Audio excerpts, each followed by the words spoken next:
누가복음 23장 23절부터 25절 말씀입니다.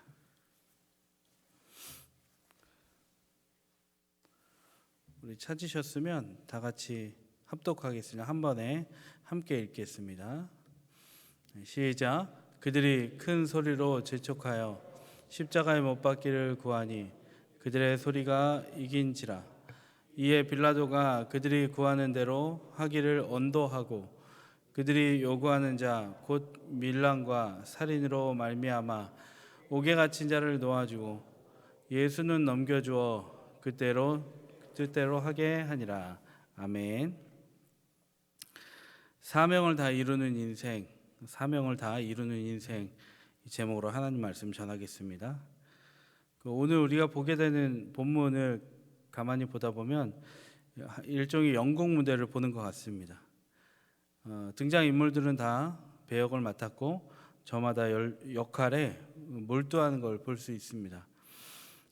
오늘 본문은 그 25절 훨씬 더 많은 내용으로 담겨져 있지만 23절에서 25절을 보면서 이 인물들이 어떻게 또 살아가고 있는가, 이 모습들을 하나하나 살펴보면서 우리는 이 세상을 살아가는 데 있어서 우리가 지켜야 될 참된 신앙은 무엇인가, 어떻게 하면 우리에게 주어진 부르심 그리고 사명을 다 이룰 수 있는가, 그 내용을 함께 살펴보도록 하겠습니다.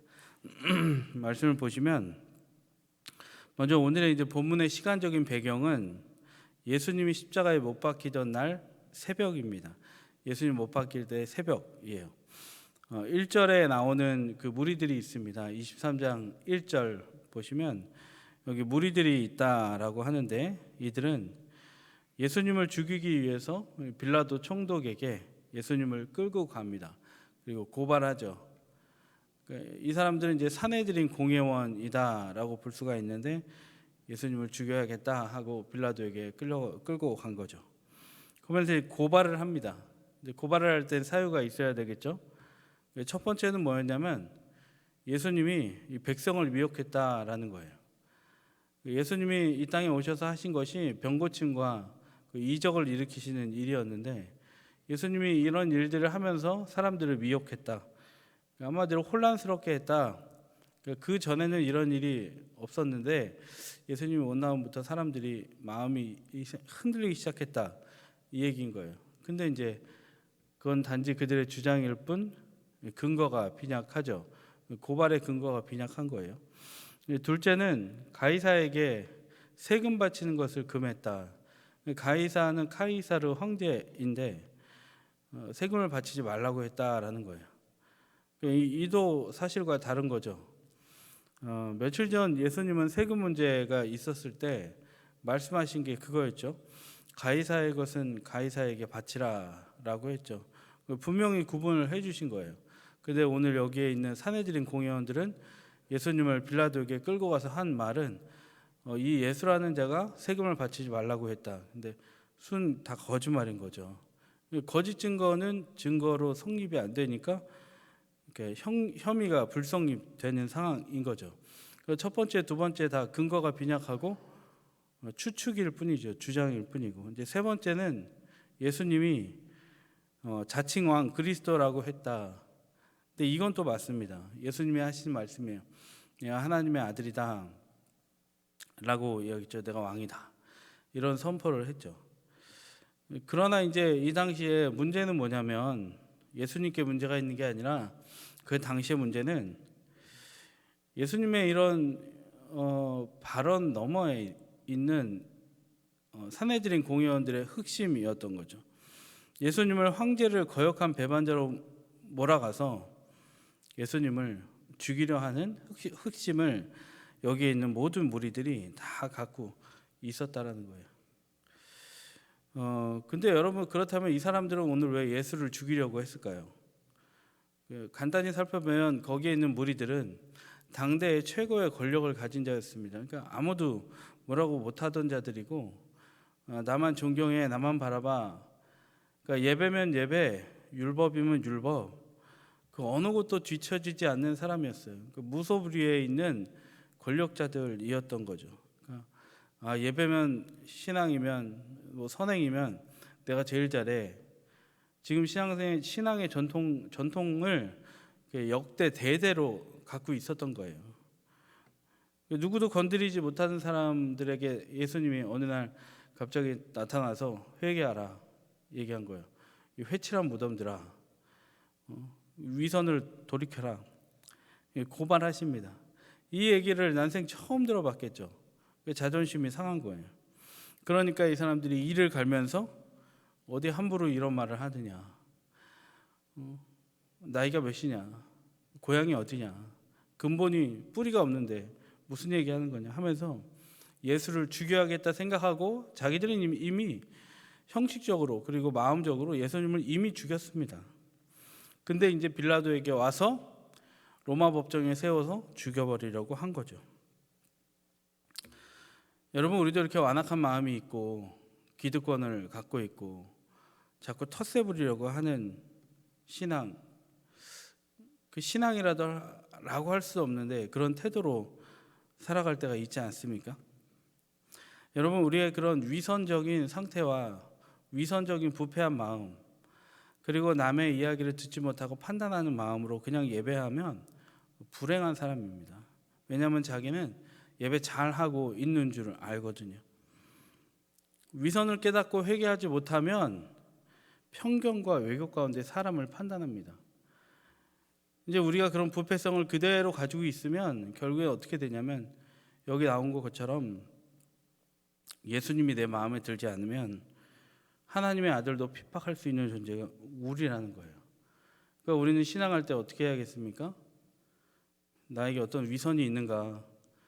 내가 이 동성교회 개척하고 40년을 넘게 이곳에서 신앙했는데, 아니면 다른 교회에서 20년, 30년 신앙생활 하다가 동성교회 와서 10년 이상 있으면서 잘 정착했는데 그게 안전한 게 아니라 나는 오늘 위선자는 아닌가, 예수님을 빌라도 앞에 끌고 가서 내 마음에 들지 않는 부분을 고발하는 자 아닌가.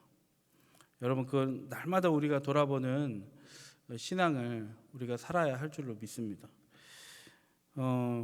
앞서서 이제 사내들인 공의원들을 봤는데 빌라도를 한번 보겠습니다. 이렇게 인물들을 보면서 간단하게 아주 나는 어떤가, 이 사람들은 이런데 나는 어떤가 한번 보겠습니다.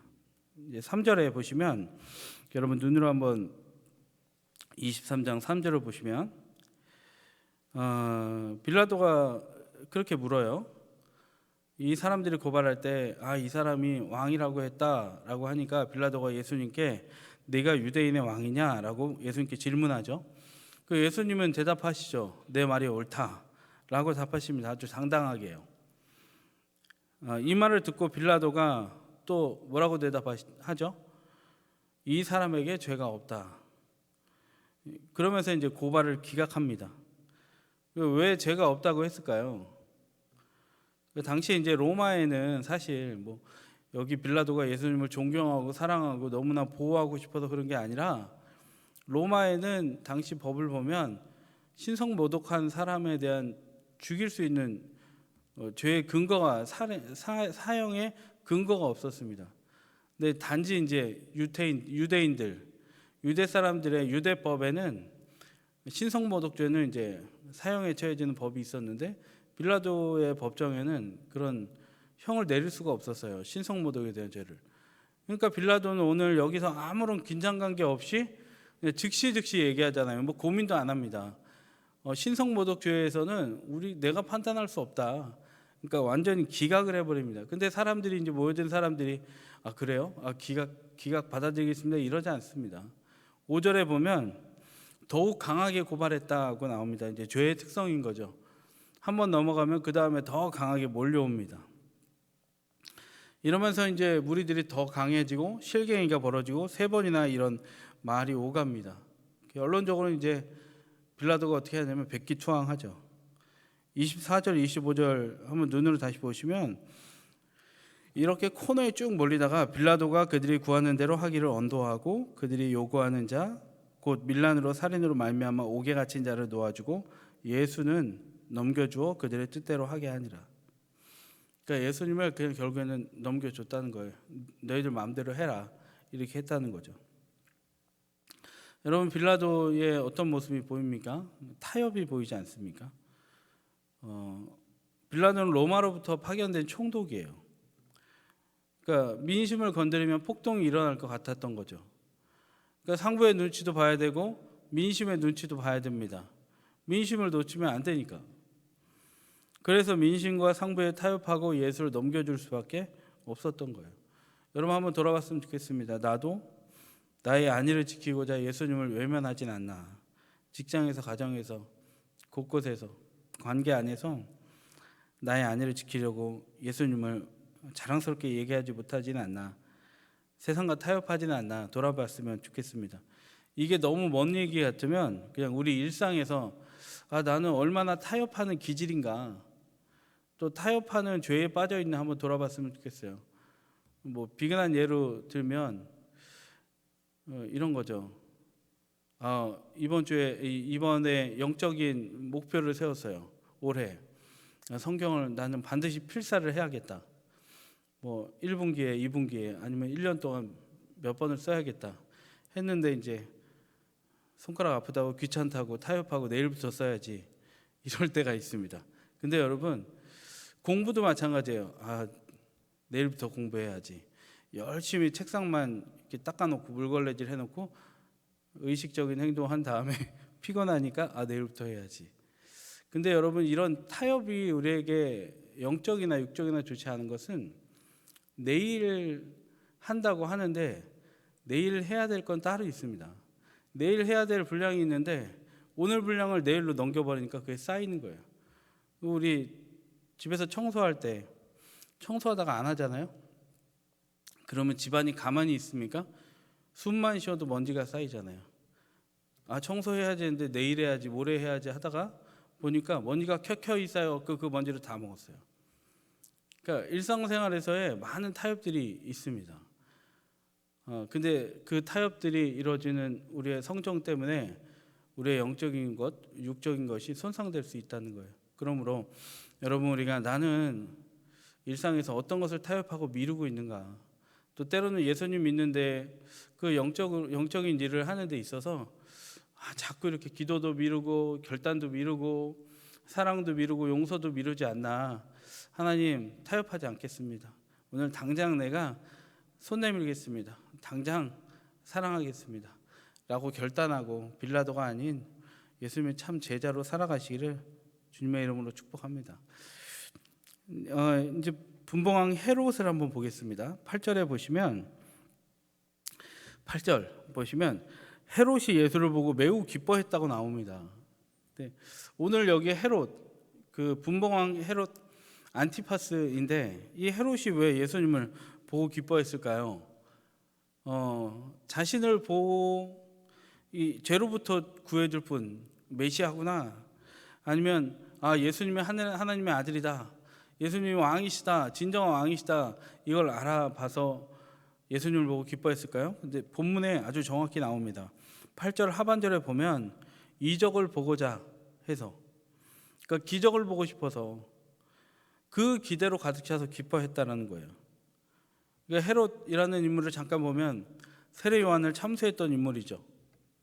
그리고 갈릴리에서 활동하던 예수의 소문을 지금까지 수도 없이 들어왔어요. 근데 그의 정체성이 궁금했겠죠. 누군가 예수를 보고 요한이 살아났다고도 합니다. 예수님을 보고 요한이 살아났다. 근데 요한은 헤롯 자기가 죽였거든요. 이게 무슨 일인가? 도대체 예수라는 인물이 어떤 인물이길래 그렇게 기적을 일으키고 요한이 살아났다는 얘기까지 듣는 인물인가? 호기심에 충만했겠죠. 그런 기대를 가지고 예수님을 바라보고 매우 기뻐한 거예요. 이적 때문에. 그런데 여러분 헤롯 앞에서는 예수님의 행동은 어떻습니까? 이적을 보이셨습니까? 아니죠. 예수님은 아무 말도 아무 행동도 하지 않으셨어요. 근데 그런 예수님을 보고 헤롯이 했던 행동은 무엇이죠? 11절 한번 보시면 11절은 같이 한번 읽겠습니다. 11절입니다. 시작. 헤롯이 그 군인들과 함께 예수를 업신 여기며 희롱하고 빛난 옷을 입혀 빌라도에게 도로 보내니. 12절 읽겠습니다. 헤롯과 빌라도가 전에는 원수였으나 당일에 서로 친구가 되니라. 헤롯이 그러니까 예수님이 아무 반응 안 보이고 자기 기대에 충족시켜주지 못하니까 한 번에 돌아선 거예요. 사람이 이런 거예요. 군인들과 함께 예수를 업신여기고 조롱하고 희롱합니다. 빛난 옷을 입혀 빌라도에게 보내는 것은 네가 왕이라며 이렇게 하면서 빛난 옷을 입혀 보내는 거예요. 헤롯과 빌라도가 전에는 원수였어요. 헤롯하고 빌라도는 총독하고 분봉왕인데 알력 싸움이 있어서 관계가 안 좋았어요. 근데 갑자기 당일에 서로 친구가 됐어요. 당일에 친구가 된 거예요. 이 악은 이렇게 연대하는 거예요. 한 방에 돌아선 거죠. 여러분, 우리가 돌아볼 건 뭡니까? 우리는 이렇게 내가 신앙하면서 채워지지 않으면 예수님을 돌아서지 않는가? 예수님을 바라보지 않는가? 우리도 예수님 믿고 기뻐합니다. 헤롯같이 기뻐할 때가 있어요. 하나님 응답하셨다. 내 소원 들어주셨다. 내 자녀가 원하던 대학에 갔다. 아니면 이번에 빚 다 갚았다. 아니면 승진했다. 내가 상상하지 못한 일이 일어났다. 이럴 때 하나님께 기뻐하죠. 근데 신앙에서 정말 중요한 건 뭐냐면 정말 중요한 내용을 붙들고 살아야 된다는 거예요. 찬양할 때 우리가 의미도 알지 못하고 가사의 의미 알지 못하고 방방 뛰면서 눈물 흘리면서 찬양하면 뭐 하겠습니까? 가사의 의미를 알고 눈물을 흘리고 흐느끼건 기뻐하건 그 내용을 아는 것은 정말 중요합니다. 신앙하는 데 있어서. 요리를 하고 우리가 음식을 먹잖아요. 내용물이 뭔지 확인도 안 하고 먹는 사람은 아무도 없죠. 내용물에 담긴 영양소가 무엇인가 생각하고 먹으면 더 건강해지는 것 같기도 합니다. 이 신앙생활도 마찬가지인 거죠. 우리의 영혼이 건강해지기를 원한다면 우리가 진짜 예수님은 무엇을 우리에게 주시는 분인가를 바로 알고 믿어야 할 줄로 믿습니다. 이 하나님 말씀을 들을 때도 정말 여러분 복음을 찾아낼 수 있는 은혜가 여러분에게 있기를 바랍니다. 오늘 여기에 분봉왕 헤롯은 왜 기뻐했습니까? 기적 때문에 기뻐했습니다. 기적이 안 일어나니까 예수님을 돌아섰습니다. 우리도 인생에서 내 기도 응답이 없을 때, 해답이 보이지 않을 때, 여전히 캄캄할 때 주님께로부터 돌아서진 않는가. 그러나 반대로 우리의 신앙은 어떠해야 되냐면 우리의 눈에 보이는 것 없고 만져지는 것 없을지라도 주님 살아 계신다. 그게 나와 동행하신다. 주님 내 안에 계신다를 믿고 여러분 예수님처럼 여러분 묵묵히 신앙하며 나아가시기를 바랍니다. 말씀 맺겠습니다. 무리들은 오늘 율법 지킴, 말씀 지킴이로 자부하며 살았습니다. 그러다가 예수님이 쓴소리 하니까 예수님을 십자가에 못 박아 죽였습니다. 빌라도의 타협이 예수님을 못 박아 죽였습니다. 헤롯은 이적을 못 보자 예수님을 못 박아 죽였습니다. 전부 예수님을 못 박는데 동원된 배역을 맡은 자들입니다. 여러분 우리는 어떤 배역으로 살아갑니까? 어떤 사명으로 살아갑니까? 여러분 중요한 것은 우리가 예수님을 십자가에 못 박는데 일조하는 자가 아니라 예수님의 복음 확장에 사명 감당하는 것에 일조하는 자들이 되기를 바랍니다. 그러기 위해서 우리 어떻게 해야겠습니까? 9절 말씀에 나와 있죠. 다른 헤롯이나 빌라도나 무리들은 다 자기 역할하면서 시끄럽게 했던 사람이에요. 근데 9절에 예수님은 이렇게 행동합니다. 여러 말로 물으나 아무 말도 대답하지 아니했다. 예수님은 이렇게 사명 감당하셨습니다. 말로 하지 않았습니다. 예수님은 묵묵히 사명의 길을 가셨습니다. 우리도 이 세상에서 타협하면서 사명 감당 못하고 나쁜 배역으로 쓰임받는 것 아니라 또 우리의 믿음을 흔들리게 하고 이탈하게 하는 상황에 끌려가는 것이 아니라 묵묵히 오늘도 예수님 따라 인내로 가며 십자가 지고 결국에 주님과 함께 부활하는 기쁨을 맞이하는 오늘 그 우리 평생이 되기를 간절히 소망합니다. 기도하겠습니다. 하나님, 우리가 이 땅에 살면서 하나님 빌라도나 헤롯이나 사내들인 공회원 같은 예수님을 못 박는 자로 부정하는 자로 쓰임 받는 것 아니라 예수님의 복음을 전하며 사명 감당하는 일꾼이 되게 하여 주시옵소서. 그러기 위하여 때로는 억울해도, 때로는 힘들어도, 때로는 위욕에 빠져도, 때로는 타협하고 싶을 때에도 예수님 같이 여러 말들이 있으나 아무 말도 대답하지 않으며 묵묵히 십자가의 길을 가게 하여 주옵소서. 고난 중을 거치고 있습니다. 우리가 고난의 십자가에 져야 할 부분들을 발견하게 도와주시고, 오늘도 십자가 질 때 나도 살고 남도 사는 역사가 일어날 수 있도록 인도하여 주시옵소서. 귀한 예물 하나님께 드렸사오니 하나님의 일에 영광스럽게 사용하여 주시고 생명이 살아나는 역사가 있게 하여 주시옵소서. 예수 그리스도의 이름으로 기도드립니다. 아멘.